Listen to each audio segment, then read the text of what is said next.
Hello, my name is Amran and welcome to EFC Plus, the college funding solution. This video is related to applying for financial aid, the best ways to do that. There are two major methodologies that we're going to discuss in this video. One is called the FAFSA methodology. That is the federal program.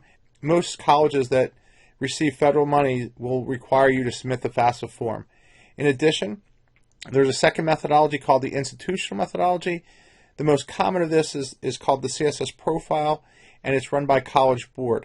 Some schools have their own individual methodology that will also be what's called an institutional methodology that you'll need to be aware of. So when you're going through the application process, you should contact the admissions office and make sure you understand what forms or what financial aid forms need to be submitted through this process.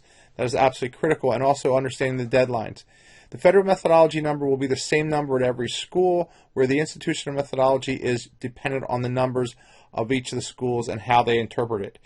Approximately 300 to 400 schools or programs use the CSS profile method.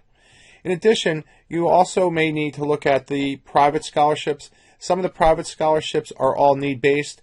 They will require additional financial information that needs to be submitted, and some do use the CSS profile to gather that information.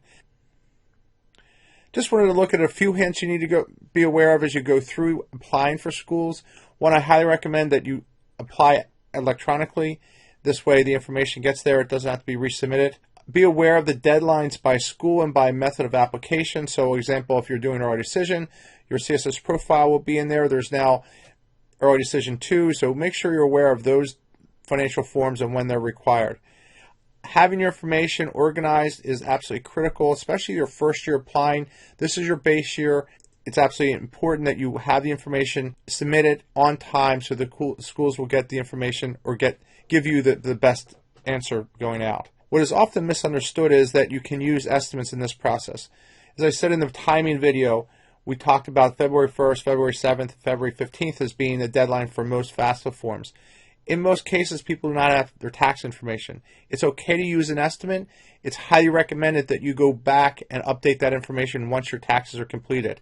The sooner you can do that, the better, because now the FAFSA system and the IRS system are linked together. By not getting good, accurate estimates, your award letters could vary greatly, especially when you do verification in May once you've committed to a school. So these things are very, very important to have the best information as possible before you receive your award letter. Again, my name is Fred Amrine. Hopefully you will use the EFC website to improve your knowledge and consider the EFC Plus calculator to improve your decision making. Please join our EFC newsletter and also subscribe to our YouTube channel. Thanks and have a great day.